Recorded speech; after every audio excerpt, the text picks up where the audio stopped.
কোনো নারী কোনো স্ত্রী তার স্বামীকে যদি তুই তোকারি সত্যিই করেন, এটা খুবই জঘন্য এবং অত্যন্ত ভয়াবহ একটা ব্যাপার, অত্যন্ত ভয়াবহ একটা ব্যাপার। এবং একসাথে থাকতে গেলে কিছুটা বাদানুবাদ, কিছুটা উচ্চবাচ্য হবেই, কিন্তু তাই বলে তুই তোকারি পর্যায়ে চলে যাওয়া, চিল্লাচিল্লি পর্যায়ে চলে যাওয়া, হাতাহাতির পর্যায়ে চলে যাওয়া, এটা খুবই ডেঞ্জারাস, খুবই ভয়াবহ। দেখুন, একজন স্ত্রী সামলানো কঠিন না একাধিক স্ত্রী সামলানো কঠিন? একাধিকটা কঠিন না?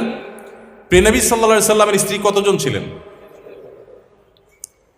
এতজন স্ত্রী থাকার পরও আল্লাহ নবী সাল্লাল্লাহু আলাইহি সাল্লাম জীবনে একবারের মতো তার কোনো স্ত্রীদের সামনে চিল্লাচিল্লি করেছেন, গায়ে হাত দেওয়া তো পরের বিষয়, কখনো চিল্লাচিল্লি করেছেন নাউজুবিল্লাহ, এরকম একটি কথা কোনো জাল হাদিস দ্বারাও পাওয়া যায়। তার মানে কি তাদের মধ্যে কিছু হয় নাই? বহু কিছু হয়েছে, এমন এমন জিনিস হয়েছে আমরা মনে করি যে কিছুই হয় নাই, বহু কিছু হয়েছে। হ্যাঁ, বহু কিছু বলতে আমরা যেগুলো মনে করি এরকম না, মানুষ হিসাবে তাদের মধ্যে অনেক কিছু হয়েছে। এক স্ত্রীর ঘর থেকে মধু খেয়ে এসছেন,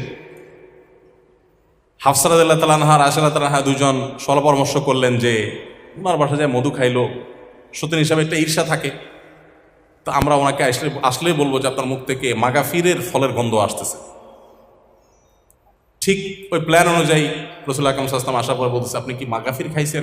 মাগাফিরের গন্ধ আসতেছে কেন মুখ থেকে? রাসূল সাল্লাল্লাহু আলাইহি ওয়াসাল্লাম বলেন, না তো, মাগাফির তো খাই নাই, এটা খুব দুর্গন্ধ জাতীয় ফল, এটা তো খাই নাই। উনি আবার মুখে দুর্গন্ধটাকে খুব অপছন্দ করতেন, জিবরিল আসতো তার কাছে। তো এবার ওনারা আবার আইডিয়া দিচ্ছেন যে আপনি মধু খাইছেন, মাগাফির খান নাই, হতে পারে পাখিয়ে ওই মাগাফির খেয়ে এসে মধুতে মুখ দিছে।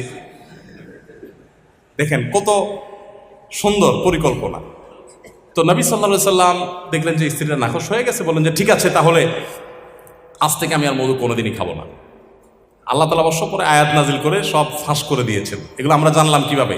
আল্লাহ তাআলা আয়াত নাজিল করে দিয়েছেন, বলে না, স্ত্রীকে খুশি করার জন্য আপনি একটা হালাল জিনিস জীবনেও খাবেন না, এই শপথ কেন করতে যাবেন? আল্লাহ তাআলা নবী সাল্লাল্লাহু আলাইহি সাল্লামকে নসিহা করেছেন।